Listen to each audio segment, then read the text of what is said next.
নমস্কার বন্ধুরা, আশা করি সবাই খুব ভালো আছেন আর অনেক অনেক রান্না করে আপনজনদের অনেক আনন্দ দিচ্ছেন। আজকে রান্না করছি ভাজা মশলায় মাছের ঝোল। মাছের ঝোলে তো আমরা মশলা দেই, আজকে মশলাগুলো ভেজে দিচ্ছি।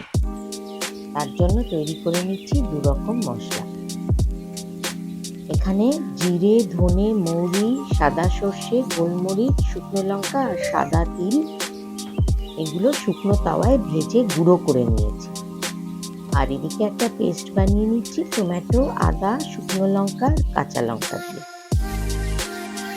এবার মাছগুলো নুন হলুদ মাখিয়ে নিয়েছি, হালকা করে ভেজে নেব। খুব কড়া ভাজার দরকার নেই, মাঝামাঝি ভাজলেই হবে। খুব একদম কম ভাজলেও হবে না, আবার খুব কড়া ভাজলেও হবে না। ঠিক এইরকম যেমন স্ক্রিনে দেখতে পাচ্ছেন ঠিক সেইভাবেই মাছগুলো ভাজবেন।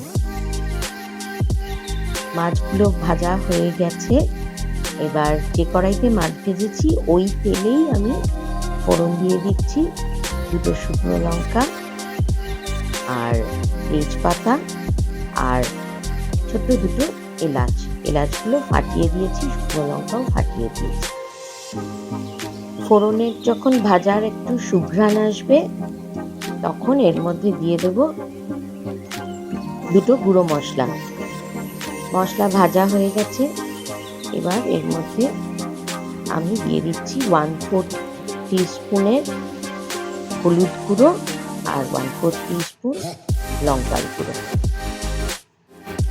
এটা এই তেলের মধ্যে দেওয়ার কারণ হচ্ছে রংটা খুব সুন্দর লালচে হয়, সেই জন্য তেলের মধ্যে ডাইরেক্ট গুঁড়ো মশলাটা দিয়ে দিলাম। বেশি ভাজার দরকার নেই, তাহলে পুড়ে উঠবে। এবার হালকা একটুখানি নাড়িয়ে চাড়িয়ে নিয়ে এর মধ্যে বেটে রাখা মশলাটা দিয়ে দেব। আদা, টমেটো আর লঙ্কার যে পেস্ট বানিয়েছিলাম সেইটা এর মধ্যে দিয়ে দিলাম। এইবার ভালো করে একটু কষিয়ে নিতে হবে। দেখুন কি সুন্দর রং আসছে। এবার ভালো করে কষিয়ে তার মধ্যে আরো কিছু মশলা অ্যাড হবে। দিয়ে দিলাম স্বাদ মতো লবণ। এখানে কষানোটা খুব জরুরি। কষতে কষতে তেল ছেড়ে বেরিয়ে আসবে, সেই সময় বোঝা যাবে যে মশলাটা পুরোপুরি ভাজা ভাজা এবং রান্না ঠিক ঠিক হয়েছে। এর মধ্যে দিয়ে দিয়েছি সামান্য জল, যাতে মশলাটা কষাতে কষাতে পুড়ে না ওঠে। আর দিলাম অল্প একটু চিনি। এইবারও ভালো করে কষিয়ে নিতে হবে। বন্ধুরা যারা ইউটিউব থেকে আমার এই ভিডিওটি দেখছেন তাদের কাছে অনুরোধ, প্লিজ চ্যানেলটি সাবস্ক্রাইব করে নেবেন আর অবশ্যই কমেন্ট করবেন। মশলা কষানো হয়ে গেছে, একদম তেল ছেড়ে বেরিয়ে এসেছে মশলার থেকে, আর কি সুন্দর রং হয়েছে। এটা ওই তেলের মধ্যে হলুদ আর লঙ্কা গুঁড়ো দেওয়ার জন্য এরকম সুন্দর রং চলে এসেছে।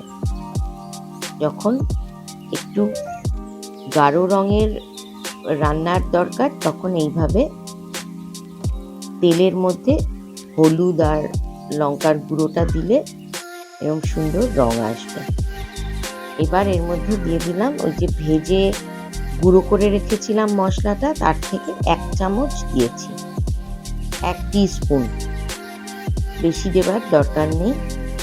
এবার এই মশলাটাও ভালো করে একটু এর সঙ্গে মিশিয়ে নিলাম আর দিয়ে দিলাম গরম জল। আমি এখানে 1.5 কাপ মতো গরম জল দিলাম মাছের ঝোলের জন্য।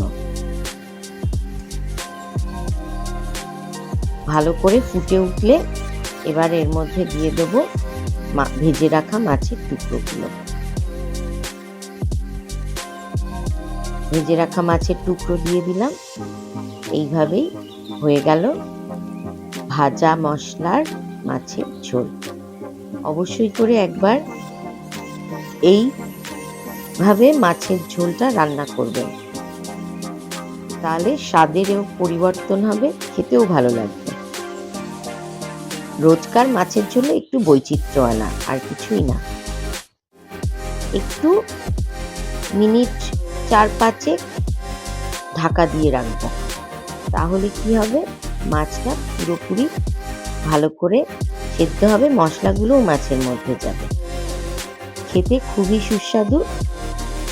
আপনারা কিন্তু যারা ফেসবুক থেকে দেখছেন অবশ্যই আমার এই পেজটিকে ফলো করে নেবেন আর অনেক অনেক শেয়ার করে দেবেন। লাইক, শেয়ার, কমেন্ট এইগুলোই আপনাদের কাছে আমার এক্সপেকটেশন।